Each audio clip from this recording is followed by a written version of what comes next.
Can you guys hear me? I can hear you. Hi. Hey. Fresh from the site. Great. Here, I will stop screen sharing. Excellent. Hello. Hi. Hi. Okay, great. So I will do a little introduction. Hello, everyone. Thank you so much for joining us. My name is Abby Funling. I'm a program coordinator for Public Art Reston, and I'll also be the Zoom moderator for this event. Public Art Reston was founded in 2007, and our mission is to inspire an ongoing commitment to public art and create a new generation of artworks here in Reston. I would like to welcome you all to this first live virtual artist talk with DeWitt Godfrey, interviewed by Marco Rando. Thank you to both DeWitt and Marco for joining us and making this event possible. We are so delighted to be hosting this artist talk and have the opportunity to hear more about the artwork here in Reston, which is now here.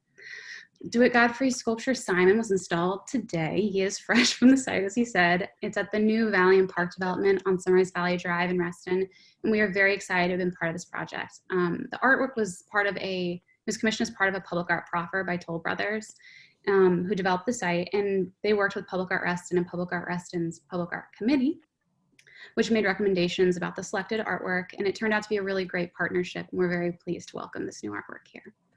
A little shot first before we jump in. During the tour today, you'll notice that neither your video nor your mics are on. We're going to keep those off today to preserve bandwidth, but please feel free to ask questions in the Zoom chat window, and we'll get to as many of those as possible at the end. Obviously, DeWitt and Marco are going to be joining us. They're going to tell you a bit about themselves during the conversation, but I just wanted to do a quick introduction.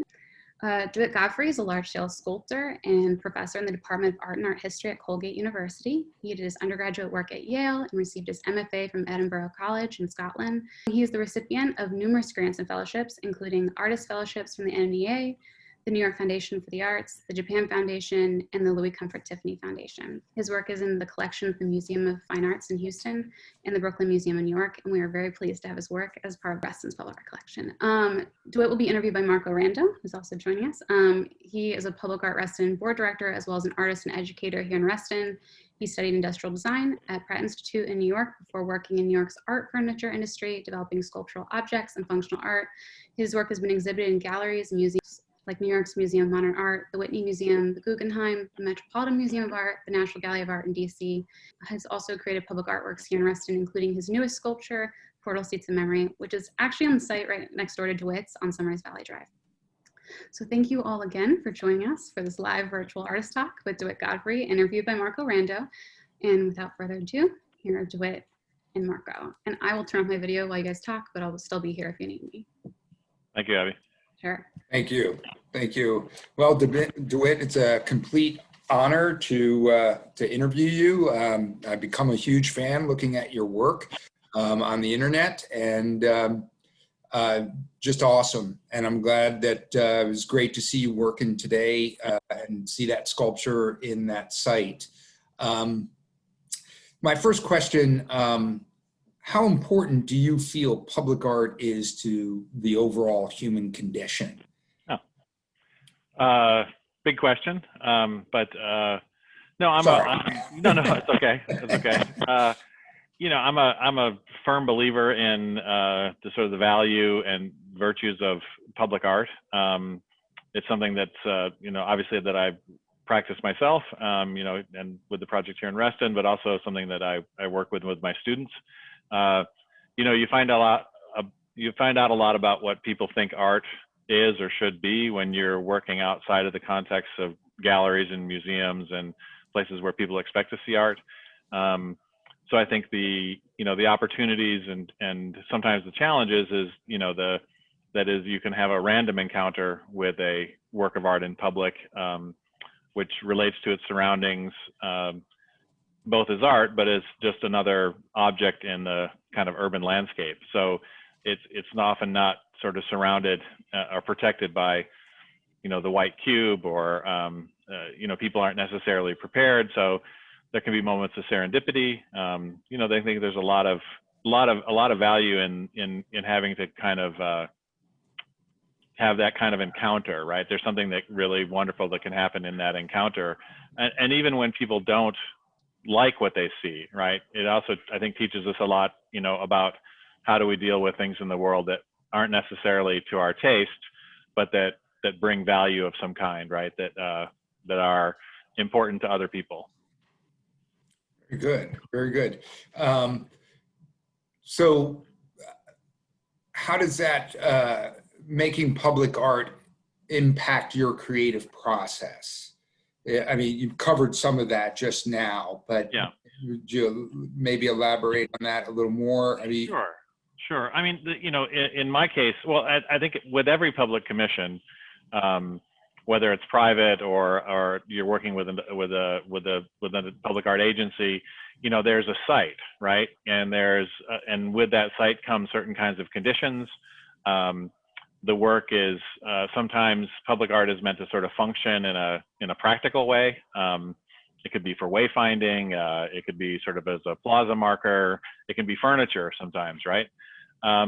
So I think what the really interesting thing for me about public art is the way in which you engage with a big community of constituents and stakeholders, right? And that part of working in public to me is just as interesting as the physical constraints, right? The size of the site or the colors of the building or the other kinds of formal things, the budget. You know, you end up in lots of really interesting conversations with people who are committed to this process or sometimes skeptical to the process, but it's a kind of teaching, right? It's a kind of, it feels to me a lot like teaching, right? You really and you have to be open to, I think you have to be open to compromise too as a public artist, right? You have to realize that this is, you know, you can't just do everything you want, right? You have to sort of figure out, you know, you have to figure out how it's going to work in a public place, right? In a place where, you know,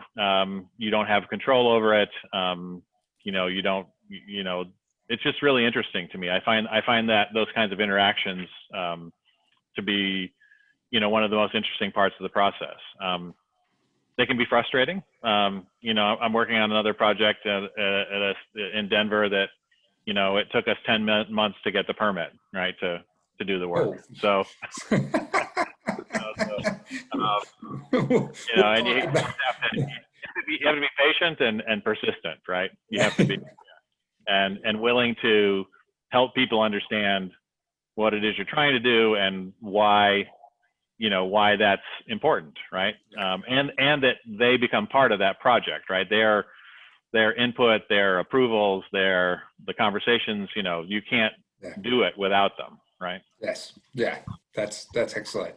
I just want to really quickly, I just delve into your early history. So as a young budding artist, were there specific artists or art movements that inspired you in a direction? Yeah, I mean, I think, you know, I went to school in the late 70s, early 80s, you know, without being too jargony, sort of post-minimalism and process-based work, right? Ways of finding form that were as much about how they were made as what you were trying to make. You know, some of my earliest teachers, you know, some of my favorite artists are like Louise Bourgeois or Richard Serra. You know, I'm interested in artists that work, they're an artistic ambition, I guess is the best way to put it. But I think, you know, I started out studying architecture in college, and I think, you know, I think that, you know, and shifted to be an art major, and you know, I think that really still informs a lot of the way that I think about making work. You know, but I used to make like little tiny sculptures, right? They fit in your hand, you know, and they've just gotten bigger. So that was my next question. Have you always worked in 3D, or did you ever experiment with the 2D world and size and material? I mean, I've done a lot of drawing has always been a part of my artistic process, not necessarily as preparatory things for sculpture, but as a kind of endeavor unto its own. You know, the great thing about drawing is that there's no gravity, right? You can put things where you want, right? Anywhere, you know, ideas about composition, and interesting, and also illusion, right? I mean, yes. Right. And I did actually make drawings on, you know, I make drawings that are, you know, sort of like 18 by 24, but I also, for a period, I made drawings that were about 9 feet square, right? So they were, Huh? so in the way they were sort of very performative, right? I made them on the floor. They were big endeavors, right? Right, right. And so I always saw drawing as kind of a parallel process, right? It's, where, in your head, sculptures always just spin around. They're perfect, right? And you figure out how to make them. But with drawing, you have a different kind of freedom. So. Right, right. Very good, very good. So let's get into this work, this particular work. Simon, site specific. This work is site specific. Yes. And could you elaborate on what that means to you in the approach of creating a work? What, like, did you visit this site? Were you shown some drawings, how the houses, the relationship to the environment in which it was going to be displayed? Yeah, so I was contacted by Gene Efren Associates, their consultants that Toll hired to help them fulfill the art part of the contract that they were obligated to do by the city. So they proposed my work, and I think a few others. Toll Brothers picked my project, or picked my work first, and then I was shown the site. I saw some site plans. I saw some building elevations, but I never visited the site. Well, there was no site to visit, in fact, when the commission was first awarded this almost 3 years ago. And so from there, I kind of worked up a series of digital designs, to give them some renderings, to give them some idea of what I'd like to make them.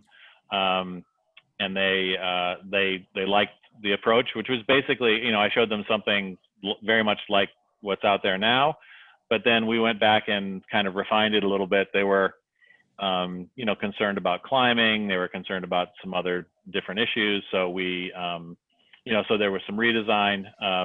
So for me, it's the site. For me, the most important thing about this site were the heights. These are these 3-story townhouse developments. It looks like there's going to be some very interesting landscaping, which has just been planted, but when that comes in, and I thought the palette of my work really fit with the kind of color schemes, the brick and the black anodized aluminum trim. And the scale was important, right? I wanted it to be big, but not overwhelming, right? So it's almost 2 stories tall, right? And there's, so it would be interesting to get into those buildings actually and kind of see what it looks like from the 3rd floor now. But maybe I can talk my way in there tomorrow when we finish up.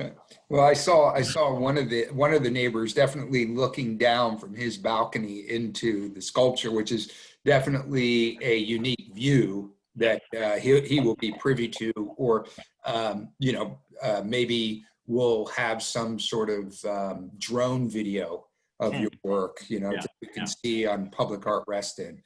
So looking at your collection of work, you use these conical shapes, correct? Yeah. And then you use them in a repetitive form. Could you, the relevance and how you approach that and why? Yeah, well, I mean, so to loop back real quickly about, my early work. So I was, another thing that was really inspiring to me was just like natural forms, natural geometries. I took an architecture class where I was sort of introduced to some of these concepts, right? I think looking at nature as an inspiration for design. And my early work looked like natural objects, right? They looked like shells and, kind of very strongly quoting forms in the natural world. And about almost 20 years ago, I started, I made some work that actually, I developed a system of making, and when I was moving the sculpture around, I realized it didn't have one form, right? It was kind of soft. So I'd sort of made a system that had a behavior, right? So there was a big shift for my work. And so instead of referencing natural forms, what I'm trying to do is sort of making natural systems, or systems that have certain kinds of behavior, right? So the first ones were very intuitive. And about 8 years ago, I started working with some computational designers and engineers and some mathematicians with a grant from Colgate University, our Interdisciplinary Science Institute, and we started thinking about ways to actually make tools or make systems, not so much make forms. And so to try to simply, we can make a surface in the computer, and I can pack it with circles, right? I can sort of, if you imagine like bubbles or something, right? And then from that information, we can extrude these conical shapes within the circular matrix. And so some of the unpredictability comes through that design process.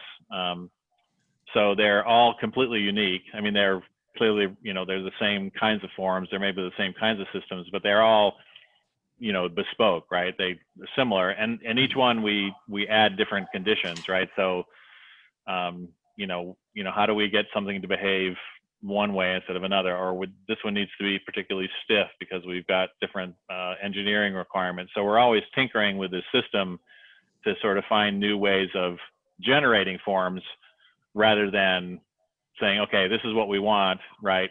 It's Right. we kind of system, this design system we use, and it's very collaborative. It's very much back and forth. So to me, it's sort of the natural quotation there, and the sort of the packing, soap bubbles, dragon skin. I mean, all kinds of, the patterns on the shell of a turtle, right? So these are all geometries that I've always been interested in, and now I'm actually working with some systems that kind of generate those geometries in the forms that we choose.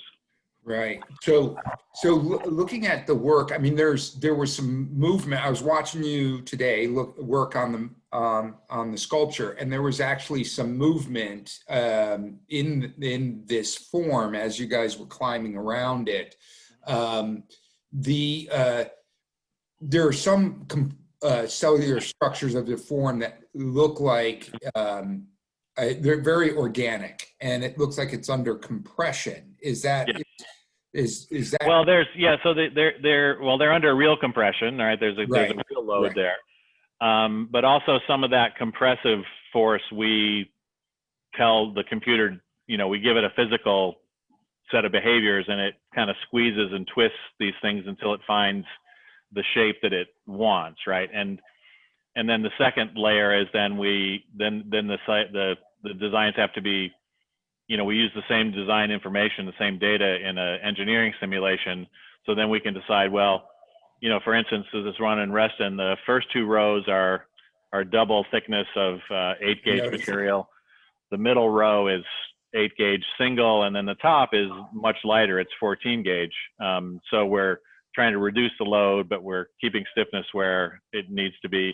But they are very dynamic. So when the wind blows, that thing's gonna shake. And actually, if somebody comes up to it and just kind of gives it a little shove, it's really, they're very dynamic. And that's something it's almost impossible to communicate with an image or even a video. But they are, they're quite live, right? They're quite, and they're the kind of, and they're referred to as dynamic systems, where the flexion actually is a source of its strength, right? It's, you're not trying to reduce motion. You're trying to sort of, find the range of motion in which the structure is, behaves, the way you want it to.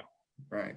So the material, can you tell us what material the sculpture is made out of, and then maybe elaborate maybe on the oxidation process that is occurring? Sure. Yeah, so it's a weathering steel alloy. Often its brand name is Corten. It's a material that lots of sculptors have used, but you often see it if you ever see like structural steel in a bridge or a stadium or something that has a rusty kind of finish. That's the same kind of material that I'm using. One, I like the color. I like things that have a material color rather than a color applied, right? That's sort of one of my things that I like or find more interesting. And then, but the other thing is that in order to reduce the corrosion, or basically it corrodes to a certain level and makes a coating, right? So, and it prevents further oxidation. So the alloy has a lot of nickel in it. which is one of the ways that they make this, the metallurgy, they make this work. But what that means also is it's stiffer than mild steel, right? It's closer to a spring steel. So when I'm putting that thing under torsion, it actually, they spring back, right? They have a lot of, so even though there's this kind of repeated motion, this kind of, under compression, they have in metallurgy called shape memory. It's, it wants to go back to its original shape, right? It wants to go back to its original, original geometry. So, and it was a material that the first time I used it was I was in graduate school, and I got a really good deal on some Corten offcuts, right? These 2-inch strips, and because I had this idea for a sculpture, but then I realized when I made it how sort of that it had this really beautiful tension to it, right? And it doesn't, mild steel, if it bends, it'll stay bent, right? But these really are really elastic. So very cool. The oxidation, sorry. So it will oxidize normally under various weather conditions, but we use a solution of a mild solution of vinegar and what's the acid we use? I'm blanking out. It's the same stuff you use to clean swimming pools and stuff, but it's a little vinegar, a little salt, and a mildly acidic solution, and we spray it on, and that it accelerates the oxidation process so that when you get to the site, you don't have to wait. Like usually it takes like a year if you just let it sit out by itself before it fully oxidizes. Right. So I noticed, I love the contrast of the little fasteners that you're using, because is that going to oxidize too, or is that? No, the fastenings, the connections are stainless steel, so they will always be shiny. I mean, not brightly shiny, but they'll be sort of the satin kind of, they'll contrast with the material. I like the design element with the fasteners. I mean, that's one part of it, but also the metallurgy detail. Corten reacts badly with some kinds of other metals, like galvanized bolts. It consumes the there's an electrolytic reaction. So stainless has a very good, a very low conductivity rate with Corten, and other things don't. The Corten will accelerate the corrosion process in other metals and other kinds of coatings. So it has two values. It's practical, and also I think it's a really nice, kind of dual feature. Right, and it becomes really prevalent when you approach the work. If from a distance you cannot see it, but then when you approach it, it's like this added detail, and it serves with the repetition of these cellular forms that you're. I think the fasteners, it also references the hand, the sense of all those bolts being tightened, and there's something. I mean, it's not steampunk really, but it has sort of references to that, I guess, right? Yes. There's that kind of, and there's a lot of fasteners, right? So probably more than we actually need, but but it is a practical use too. So very good. What were the details to consider for possible human interaction with this work? Sure. I think we had talked a brief phone conversation, and this is only a consideration when public. Well, I mean, there was, the first conceptual designs I showed them had some very small circles at the bottom, right? Which structurally is sort of the way you should go. They should be small at the bottom and big at the top, but they were concerned about people climbing on them. I mean, this is a common, I deal with this, anxiety a lot from every client I have. And, we do things in different locations to try to mitigate that occurrence. I mean, I can't make something that's unclimbable, right, with the kind of work I have, but I can try to discourage people from, or not make it easy. And one of the things that actually, knock on wood, I mean, I've been doing this for like 20 years, these commissions, big scale, all over the place, different places. And I've never had a complaint or somebody saying, geez, they're climbing all over this thing. What do we do? Right. And I think part of it is the fact that it's dynamic, right? that if you're not an experienced climber, when you get up on that thing and it starts to shake and shimmy, people, they don't like that very much, right? It's not what they expect. Yes. So that was one, that was one practical thing. And then also, we're careful to, like, all the edges of the sculptures, the steel is like, we round them carefully, grind them down. We try to, no sharp edges. This one's good, I think, because the first row is probably about maybe 40 inches or 48 inches from the ground. So to get in it, you'd have to duck down, right? It's not easy to get in, and it's also, there's nothing, there's not the kind of the head cracker, right. Right. But this is the design part. I mean, this is sort of that, to go back to your earlier question, this is the design element when you're in public space where, these worlds of architecture, design, and art really intersect, right? And if you're going to work in public, you have to be willing to, deal with these things, right? And me, I find it interesting. So. Very good. Excellent. So in this project, were there delays? And then with the delays, how do you deal with that? Is that? Sure. Yeah. Well, I was approached, because as I understand, I was talking to Jane Snyder, one of who works with Gene, and in and around Virginia, many of these cities have very robust public art requirements, right, or an art obligation. And from the very beginning, you have to have an art plan, even to get your building permits, to get your permissions for planning and stuff. So I think Gene and Jane contacted me, it was at least 3 years ago, right? And when we had our first conversation and we went through the process, and they picked me, and then I did the final designs, and then these commercial home builders build these things when they feel like it's time to build them, right? When the market's right. So there were a lot of postponements, right? There was a long period where there was very little activity on the site. Clearly they didn't want the sculpture out there before they had a substantial number of units completed.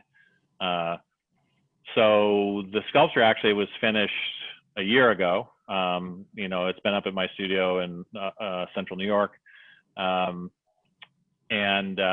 We were just, basically they're like, okay, well, we'll tell you when we're ready to have you bring it. And so, luckily I've got other things going on, and but these public projects, like all design and building things, they take a long time, right? It takes, these things often take years, right? And probably 30 years ago, I would have been really anxious and upset because things weren't moving the way they were supposed to. But yeah, I've learned through the process that, there's things that can't be rushed. There's things you can't control. And then the final delay was with the COVID-19 crisis. They were very eager to get it in April, May. They were like, okay, we're ready. This will be great. We're really looking forward to having it here. We're doing the sales are starting. And I was like, we thought about it, and then we said, okay, we just can't. And then, we finally decided that, I wanted to get it done before my semester starts. And, so we were able to do, and things had calmed down enough where we could sort of safely figure out how to travel, and then also, work on the site. So, so there was a lot of different kinds of delays, but nothing except for this, coronavirus thing that was really out of. Right. So could you, the tools you use to develop these forms, you're talking about engineering through mathematical equations and using computer models. Yeah. So I use a software called Rhinoceros, or Rhino. It's a very popular 3D design platform. And one of the things that makes it popular is that it's an open source platform. So there are lots of developers who build plugins and other kinds of devices. So we use a parametric modeling tool, and we also use physics modeling simulation sort of to derive these forms. So once the designs are complete in the computer, you know, when I'm satisfied with, you know, that this is what we want to do, the software unrolls those cones into their shapes. There's a little design development. There's no design development. There's some practical things that have to be done, but then those files are sent to a laser cutting place outside of Buffalo. Wow. They come all cut to shape, and they come with all the holes in them. They come with the numbers of which part it goes next to. So we get a bunch of flat, very eccentric looking shapes, you know, curves and S's. And then in my studio, we have rollers, and we roll them to the shape that they need to be, right, for in the sculpture. Wow. So, you know, you know, you know, the digital design world is a fascinating place, but I really have no interest in like virtual reality or, you know, or making work that lives in the computer, or even printing those designs, right? I find sort of not something artistically I'm interested in. But, you know, what's nice is the interface between these very sophisticated tools and then having to make them, right? And, you know, I love to make things, right? That's how I've learned everything I've done, is by just trying to do it or watching somebody else do it. So, you know, and the precision of the computer is almost, at least in my technology level, is almost impossible to replicate, right?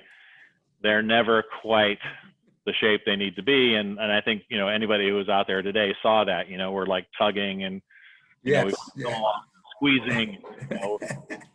You know, we use the behavior of the material. So, you know, we get this base design, which is really wonderful, but then in the making of it, it's transformed. It doesn't look exactly like the computer rendering, right?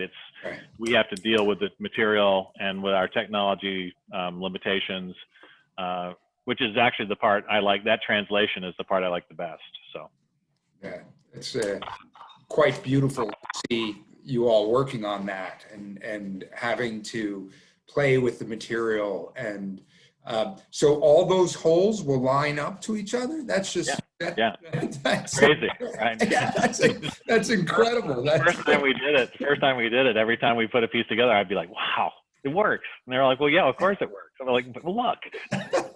Look, you know? No, that is fantastic. So how did you come up with the name Simon? Well, after the founder of Reston. So I always try to name my pieces that has something to do with the place or the location. Sometimes it's an individual. Sometimes if there's a cool street name or something, you know, it has to sound good. But I try to find a name that is relevant to the place. And, you know, part of it being a public artist and certainly even in the application process is learning some history about the place you're going to be working. Absolutely. And Reston has a very interesting history, right? I mean, this kind of, you know, this town, you know, planned from nothing that's less than 50 years old, right? And, you know, and so I, you know, as a visitor, I'm very self-conscious about, you know, just driving around here. I'm kind of like, wow, you know, like it's really, you know, that whole idea of, you know, and it comes and goes in architectural history, right? Of planned community or the architecture informal, right? But there's something interesting about, you know, just trying to understand how this landscape was put together, right? And that it was planned, right? It was not you know, it wasn't like a city that's hundreds of years old. So yeah, and I thought, and Simon, I like the name, right? I like the sound of it. So yeah, I remember you saying that in our phone conversation. You like the sound, and then I thought, I mean, looking at your work, if somebody was to ping it, are there noises that come from your work if somebody was to hit the metal or just tap it? Or I mean, they do make some noise. They don't really, they don't ring really, you know, right. like it's not, you can, it's more percussion, right? You could get there's places where you get different sounds. But the sound I like the best is actually, it kind of creaks when wind blows, right? It makes this, you know, it has, you know, besides the movement, it talks, right? It makes noise. And So it has a range of sounds. And, you know, people have asked me before if the wind blowing through them, you know, creates tones, and they might, but I've never experienced that. And, Right. you know, but that's another, I suppose that might be something interesting to think about someday, you know, or you make something that makes this horrendous noise and they ask you to take it down, which is probably the more likely thing. Well, I like the creakiness of it. I like that. Yeah, and it's funny you should say that. I was at the stadium the other day, and I was working out at my school stadium, and I happened to look around, and I was the only one in the stadium, and the aluminum bleachers were making noises, and it was. But I can relate to the creaking. I like that. And Aluminum bleachers make great noises. They make really cool noises, actually. Yeah. So I might visit your sculpture on a windy day. Yeah, you have to record for me. I mean, I've had musicians like record. I mean, you know, play in them. I've had dancers who, you know, made work for different installations in different public places. So, you know, I think, you know, the interactivity, right, is really, I think, you know, something I'm interested in. You know, and I'm really pleased with this. You know, I mean, we just kind of, you know, we're 90% done. We've got some things to finish up tomorrow, but, you know, the basic form is there, and it's like, yeah, like really, I think it looks good in that spot, right? I think it's going to be, you know, as a kind of, and I like the conic, you know, actually when you're standing under, you know, you're underneath it, right? It's kind of an interesting experience, right? Yeah. I'm looking forward to climbing inside and photographing. I teach photography as one of the classes in the high school, and I was just doing some photographs, and it's just beautiful. Even turning those photographs black and white, just the contrast with the sky in the background. So yeah, they make very nice. They frame the landscape in very interesting ways too. Like as you're walking by, you get these sort of you know, sort of vignettes that are sort of framed. You know, frames the sky, frames the architecture around it. So yeah. Very good. So what advice would you give young art students that embark on creating public artworks? Well, one, make work. Don't. Being a public artist there's a huge amount of applications, right? I mean, like I do dozens and dozens and dozens a year. I mean, just kind of, you know, sort of a mind-boggling number. But the most important thing is to have, you know, think about the work you want to make, right? You know, develop an artistic language ahead of trying to be a public artist. That would be my recommendation, right? You know, there's a lot in the public art world. There's a number of sort of people that I've described as sort of have dropped down from the world of architecture and design, who are doing things that are public art. But the ethos of a designer is often in very interesting ways, but I think in really fundamental ways different than an artist, right? They're like their job is to solve the problem, right? And what you need to do is, if you want to be one of those people because solving problems is definitely what makes public art interesting, but I think it's really important to have a kind of a foundation of like, I'm going to solve it this way, right? I'm not going to just, you know, well, what do you want, right? I can do furniture, I can do neon, I can, you know, and there, you know, and I think you'll see, I don't know the public art in Reston, but, you know, there's a lot of public art that, you know, is more, I think that functions more as a design solution than an artistic one, right? I don't mean that in a way to say that it's lesser, it's just different, right? It's right. Those people go about solving their problems in a very different way. And I think it's important, if you're a young artist, to sort of is to work, right? Don't just say, I want to be a public artist, right? It's like, first you need to figure out, you know, what kind of work do you want to make? And the only way to do that is to work, right? And hang around with other artists, bug people, ask questions, you know, and apply, right? There are lots of municipalities and places have grants for emerging artists, you know, who have not done public art before. There are smaller budgets. There are ways to sort of break into that field, but I think it's really just, make your work, right? Figure out what you want to do, what you want your artwork to do, how you want it to function, what you'd like it to mean, and then think about whether that's, is public art what I want to do, right? Because if you're going to get upset if somebody says, well, that's, I don't know, it seems like too much, right? Or it's big, or oh no, somebody's going to climb, and you throw a fit, you're going to be miserable, right? So it takes a certain, it takes a certain kind of temperament, I think, to function in the public art world. That's different than, if you're making your own paintings or making your own sculpture, and you're trying to, work within a gallery system or however you're going to support yourself. That's very different than trying to do commission work, right? Right. Yeah. Very good. Very good. Well, I thank you. I mean, there might be questions from our viewers, but Sure. you've answered all of mine, or should I? Well, what's your next big project? Is it as challenging as this, or they're all a challenge, right? I mean, there's that. Yeah, they're all challenging. I mean, just since I have the opportunity, I'd just like to thank Jean and Jane for their work. I'd like to thank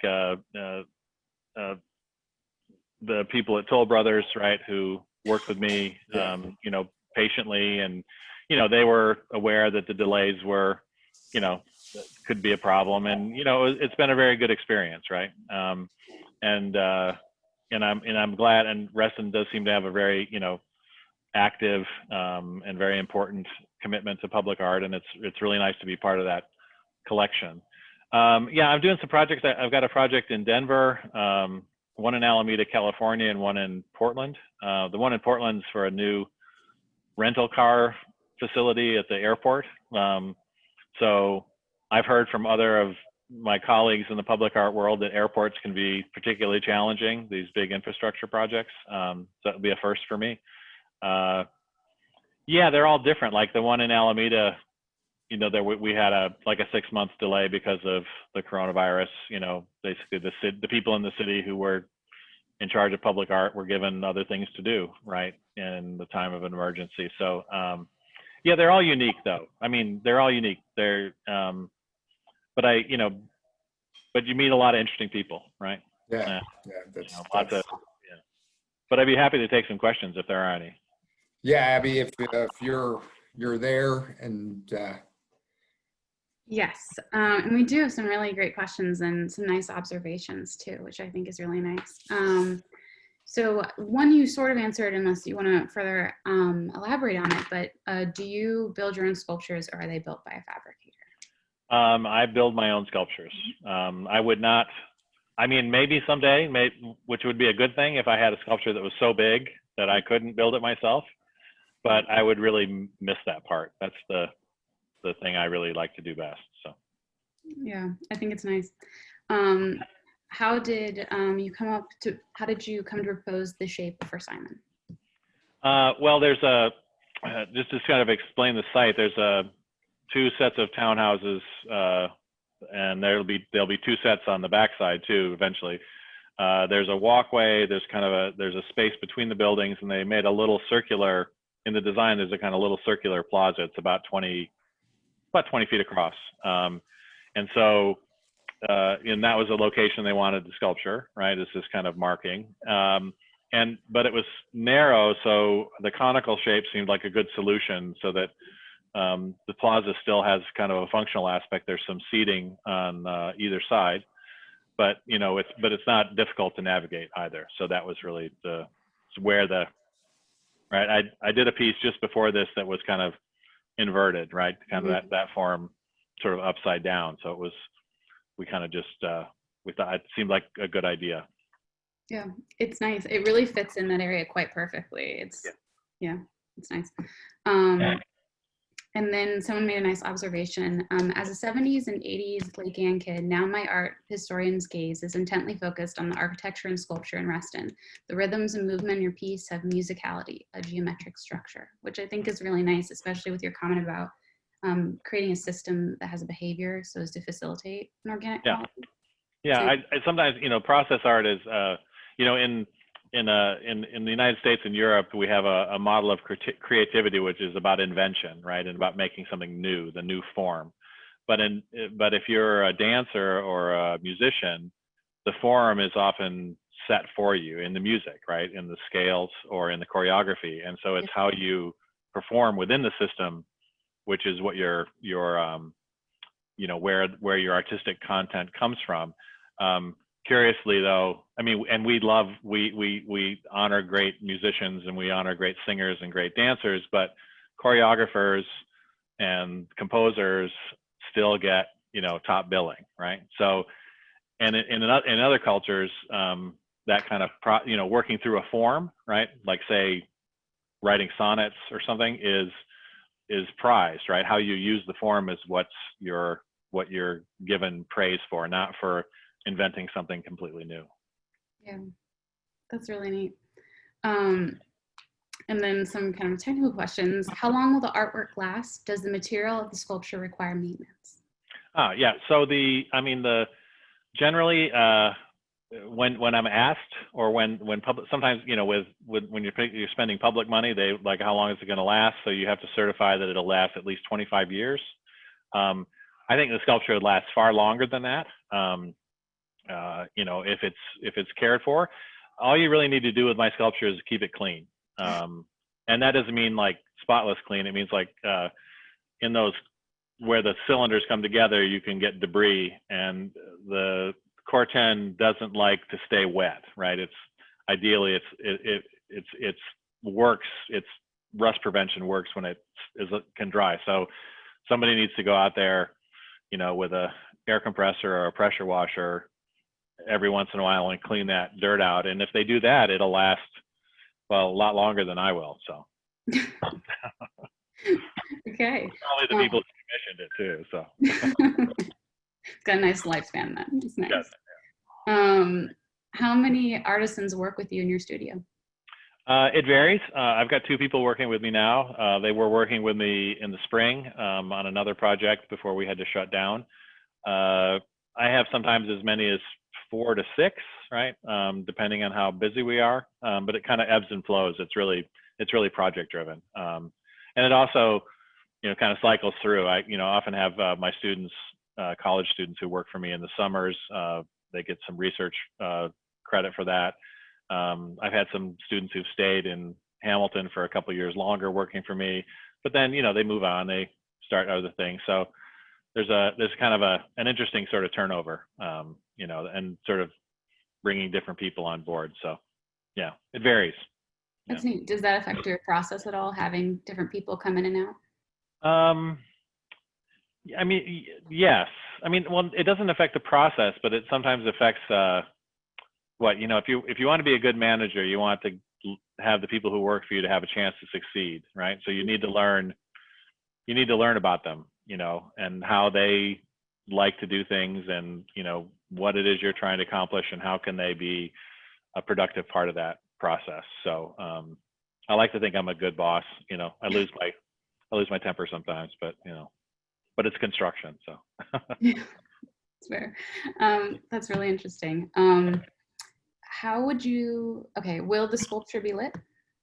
Yes. I don't know exactly how, but there's been some lighting prepared that'll be inside, which I think will be that's what I recommended from the beginning, but that was not part of my contract. So, but the electricians were out there today, and he was talking about, the electrician made the claim that he's the one who decided to put the light on the inside, and is taking credit for it. And I thanked him. I just told him to make it look good. So. Okay. Because actually they do look quite nice at night when the light and the shadows off of the surface. They take on a different kind of volume. So. Yeah. That's interesting. Yeah, the kind of lifespan of an art, not lifespan, but like the life of an artwork at daytime and at night is really interesting. Yes. Yeah. Agreed. Yeah. And then this is a really nice one. How would you like people to interact with Simon? Well, I hope that most people will probably see it when they drive in. right? They'll probably see it first from a car, and I hope it catches their attention, and then I hope they're curious enough to go up close to it and see, you know, like what Marco was talking about, the details and the bolts and the fastenings. And then I hope they spend some time sort of, you know, walking around it and, you know, looking up through it at the world, you know, because it's, you know, it frames things in a different way, right? So I think that's what I hope people get from it. So. Well, I'm sure they will, because it welcomes you. It's a nice one. Yeah, thank you. Those are all of our questions, unless anyone wants to submit one last minute, right? But I think that's all. That's really great. Is there anything you kind of want to plug for a minute about what you've got coming up? No, I mean, it's, you know, I'd say, you know, right now as a university professor, along with any other university professors around the United States, are, you know, trying to figure out how we're going to manage this, you know, in-person learning or remote learning. You know, that's occupying a lot of my time, but I'm very excited about these new projects. They're all in various stages of design development. I'm eager to get the fabrication started here in the fall, but at one point they were all kind of lined up, you know, sort of, I thought they were going to be sequential, but, you know, now everybody wants their work all at the same time. So, you know, it's all kind of piled up, you know, together. So, but we'll see, you know, I think it's a good problem to have, you know, lots of work. So, yeah. And it's, because I guess the, you know, the public art it's cyclical, right? At least for me, right? You know, it's, you know, it kind of comes and goes, and you don't always have control over, you know, when the projects, you know, what projects you get, and, you know, what the schedules are too. So, yeah. Well, thank you. Marco, is there anything else you'd like to add? No, I think I just thank you and appreciate the interview. That's it's awesome, and I'm glad you've left us with an amazing work here in Reston. And I'll be visiting because I walk the dog all in that area there. So, you can give me an update. Yeah, there's some paving details that have to be finished. There's a sort of a base element there. So, yeah, it'll be nice to see it when it's all. When everything's all wrapped up. So, but thank you, Marco. It was, I enjoyed our conversation. It was nice to meet you, and thanks for coming out. And just to let everybody know, we were hoping to do this out in front of the sculpture, but we were worried about the weather, and sure enough, just as we were driving off, it started to sprinkle. So I think we made a good decision. And I'm sorry, this is like real sculptor, right? I'm filthy, so. I was almost going to run home and change into my work clothes and help you out. I was like, no, I think I pulled into the hotel parking lot at like 7:56 or 5:50, whenever we were supposed to. 6:56. Yeah. Okay. So. It worked out perfectly, and thank you so much. You know, this was really. I thank you both for joining us, and DeWitt, thank you so much for everything you kind of shared with us. I think that was just such a fruitful conversation, and really a kind of rare opportunity for us to get to hear about artworks from the artist and kind of hear more about you and your background. So that was just really fantastic. Thank you so much. Well, I enjoyed it too. Thank you, and thanks for inviting me. And everybody, stay safe and well. Yeah, absolutely. And so before everyone goes, like, you should definitely check out DeWitt Godfrey's website at dewittgodfrey.com. We're going to post the recording of this video on our YouTube channel in the next few days or so. And we'll also have a full entry on our website about the artwork and with images and everything, so everyone can, you know, see it and then also go find it and visit the sculpture. It's really quite lovely. If you enjoyed today's program, please consider supporting Public Art Reston so we can continue presenting programs like this one. To learn more about Reston's public art and what we do, please visit our website, publicartreston.org, and follow us on Facebook, Instagram, Twitter, and LinkedIn. This project is a really fantastic example of the value of art in public places, and especially working with great artists like DeWitt. So it's been really special getting to be part of this project and having this conversation with you both today. So thank you so much, and everyone, please do stay safe, and we hope to see you again at a future event. So. All right. Thank you, guys. Thanks again. Bye, everybody. Thanks for the question. Bye. Bye.